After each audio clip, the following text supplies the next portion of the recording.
সবাইকে অনেক অনেক স্বাগত। Welcome back to my YouTube channel. আশা করি তোমরা আমার চ্যানেলের সাথে আছো, সাথে ছিলা, সাথে থাকবা।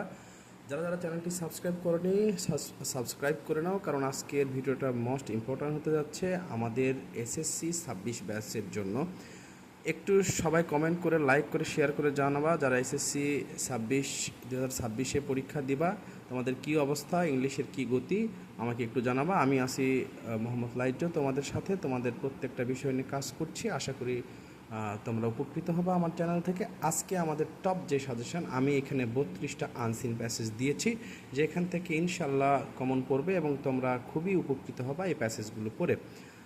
এই প্যাসেজ আনসিন প্যাসেজটা পড়বা এবং বই থেকে প্র্যাকটিস করবা। তারপরে সামারি কীভাবে লিখতে হয়, ট্রুফলস কীভাবে লিখবা, ইনফরমেশন টেবিল কীভাবে লিখবা, সব আমি তোমাদেরকে বিষয়বস্তু জেনে দিব ইনশাল্লাহ।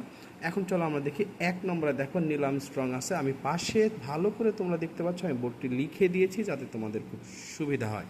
2 নম্বর দেখো আলবার্ট আইনস্টাইন আছে, এটাও আমি বোর্ড লিখে দিয়েছি। 3 নম্বর বাংলাদেশ ইজ ব্লেসড উইথ আছে। 4 নম্বর দেখো হুমায়ুন আহমেদ আছে, ওয়াজ এ টিচার। 5 নম্বরটা দেখো জীবনানন্দ দাশ আছে। 6 নম্বর দেখো জসিমউদ্দিন আছে। 7 নম্বরটা দেখো সুভাষচন্দ্র বসু আছে। 8 নম্বরটা স্টিফেন হকিং আছে। 9 নম্বরটা শেরে বাংলা আছে। 10 নম্বরটা মুন্সি আব্দুর রব আছে। 11 নম্বরটা বেগম সুফিয়া কামাল। 11 পর্যন্ত একটু কথা বলি। যারা যারা এই উপরে 11টা মোটামুটি পড়বা, তারা 100% এখানে যেগুলো দেওয়া আছে কোনো না কোনো বোর্ডে পড়বেই, তুমি শিওর থাকো। কোনো না কোনো বোর্ডে পড়বেই, 100% তুমি শিওর থাকো। আচ্ছা, এখন 12 নম্বর আসি। দেখো কুদরতি খোদা আছে, কাজী নজরুল ইসলাম অথবা আমাদের রবীন্দ্রনাথ ঠাকুর সম্পর্কে প্যাসেজ, এইটা আছে। তারপর 14 নম্বর সাজিয়েছি দ্য গ্রেট ম্যান অথবা মোহাম্মদ সালাহ শহীদুল্লাহ। তারপরে দেখো ঈশ্বরচন্দ্র বিদ্যাসাগর যেটা আমাদের, সেটা আছে। 16 নম্বরে ক্যাপ্টেন মহিউদ্দিন জাহাঙ্গীর, এটা আছে। 17 নম্বর দেখো, 17 নম্বরে আছে হচ্ছে খলিলুর রহমান। 18 নম্বর হচ্ছে দ্য ফার্স্ট প্রেসিডেন্ট অফ। তারপরে এখানে আবার মিল্টন ওয়াজ এ গ্রেট, এই দুইটা সাজানো আছে। তারপরে দেখো 17 নম্বর জন মিল্টনটা আমরা সব থেকে বেশি দেখা পাই। চার্লেস ব্যাবেজ আছে, শ্রীলঙ্কা আছে। 20 নম্বরটা হচ্ছে আমাদের আব্দুর ফজল আছে, ইফেল টাওয়ার আছে অথবা আইফেল টাওয়ার আছে। আব্রাহাম লিঙ্কন আছে, দ্য নোবেল প্রাইজ আছে। টাইটানিক আছে। তবে টাইটানিকটা আমি এর আগে বলছিলাম যে টাইটানিকটা খুবই গুরুত্বপূর্ণ। আচ্ছা, তারপরে দেখো এই শর্ট এই স্পট ডট ডট আছে। তারপর 25 নম্বরটা দেখো খলিলুর রহমান আছে। তারপর 26 নম্বর হচ্ছে মামলা আলেপ অ্যানিম্যাল ম্যাম্যাল, এখানে বানানটা একটু ভুল হয়েছে মেবি। আচ্ছা, ম্যাম্যাল আর এ অ্যানিমাল। তারপর 27 নাম্বারটা দেখো যে একটা ডেট দেওয়া আছে। তারপর 20 থাই ফুটবলার সম্পর্কে এখানে বলা হয়েছে। 28 নাম্বারটা ইউরি গ্যাগারিন সম্পর্কে বলা হয়েছে। 29 number Altaf Mohammad was a musician, এটা সম্পর্কে বলা হয়েছে। 30 নাম্বারটা হচ্ছে Alessandro Volta was a Indian dot dot dot dot. Abdul Kasem Fazlul, এটা সম্পর্কে 32 নম্বরটা সম্পর্কে। এখন এই যে 32টা যে প্যাসেজটা আছে আনসিন, এগুলোর মধ্যে পড়বা কোনগুলো? সব থেকে বড় কথা হচ্ছে তুমি একটা জিনিস লক্ষ্য করবা, যেগুলো সব থেকে সালে পড়েছে বেশি, আগে সেগুলো ফাইন্ড আউট করবা কোনগুলো সালে পড়েছে, সেগুলো আগে পড়ে ফেলবা। পড়ে ফেলার পরে এখান থেকে কিন্তু তোমাদের রিয়ারেঞ্জ আসতে থাকতে পারে। এই পুরাটা প্যাটার্ন থেকে যে আনসিন প্যাসেজগুলো থাকে, সেই আনসিন প্যাসেজগুলো থেকে অনেক সময় রিয়ারেঞ্জ আসে, অনেক সময় ফিল ইন দ্য ব্ল্যাঙ্কস আসে। তো তোমরা খুব সুন্দর করে প্যাসেজগুলো পড়বা। পড়ার পরে তোমরা এমনভাবে পড়বা যেন তোমাদের রিয়ারেঞ্জ হয়ে যায়। এবং এই প্যাসেজ থেকে যে আমাদের ইনফরমেশন অফ টেবিল আছে, সেই টেবিল তো তোমরা আশা করি পারো। যারা যারা পারো না তারা আমাকে কমেন্ট করে জানাবা। এবং যাদের যাদের সামারি লিখতে প্রবলেম হয়, সেই সামারি লেখাটা আমি শিখাই দিব। এই প্যাসেজ থেকে যে সামারিতে আমাদের 10 মার্ক থেকে, সেই সামারিটা কিভাবে লিখবা সেটা আগে বলি।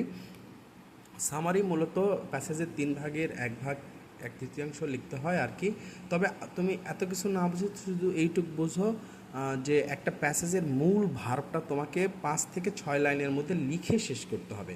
একটা প্যাসেজের মূল ভার্ব যেটা আছে সেটা 5 থেকে 6 লাইন লিখে শেষ করতে হবে। বেশি বড় প্যাসেজ করা যাবে না। 5 থেকে 6 লাইন লিখবা, 5 থেকে 6টা লাইন লিখবা সামারি, ঠিক আছে? আচ্ছা, এইখানকার মধ্যে তুমি যেগুলো পড়বা প্র্যাকটিস, মানে যেগুলো পড়বা সেগুলো হচ্ছে, কেউ যদি 1 থেকে 5 পর্যন্ত পড়ো তাও হবে, কেউ যদি 10 পর্যন্ত পড়ো তাও হবে, হ্যাঁ। আচ্ছা, এখন 2026-এর জন্য আমি পরীক্ষার আগে আরও দাগাই দিব আরও শর্ট করে দিব। তবে আপাতত তোমরা এইগুলা পড়বা, এইগুলা থেকে আশা করি ইনশাল্লাহ তোমরা কমন পাবা। আমি এখানে আরও কিছু এক্সট্রা কোশ্চেন সাজাই রেখেছি, এখানে আরও কিছু এক্সট্রা কোশ্চেন সাজাইছি। দেখো এখানে লেখা আছে হচ্ছে জন ক্রিট আছে, জন ডন আছে, তারপর হচ্ছে এই যে আর ডট ডট মাদার তেরেসা আছে, লেনসেন ম্যান্ডেলা আছে, সক্রেটিস আছে, বাংলাদেশ ইজ অ্যান ইন্ডিপেন্ডেন্ট আছে। চাইলে তোমরা এগুলো সুন্দর করে দেখে রাখতে পারো। এই প্যাসেজ থেকে, এই আনসিন প্যাসেজ থেকে তুমি বিশ্বাস করো একটাও মিস্টেক যাবে না, সব বোর্ডে কমন পাবা, সব বোর্ডে ইনশাল্লাহ কমন পাবা। আশা করি তোমরা বুঝতে পারছো। আমি এখন যে কাজটা করছি তোমাদের সাজেশান নিয়ে কাজ করতেছি। সাজেশানটা হয়ে গেলে আমরা যে কাজটা করব, প্রত্যেকটা টপিক উপর প্র্যাকটিস করব। আমি একবারে লাইভে প্র্যাকটিস করব। লাইভে প্র্যাকটিস করলে তোমরা সেখানে জয়েন করবা। তোমরা একটা ক্লাস দিয়েই তোমাদের অনেক কিছু শিখতে পারবা, ইংলিশ আর ভাষা এক্সট্রা করে পড়তে হবে না আশা করি। তো আজকে এই পর্যন্তই, সবাই ভালো থাকবা, সুস্থ থাকবা।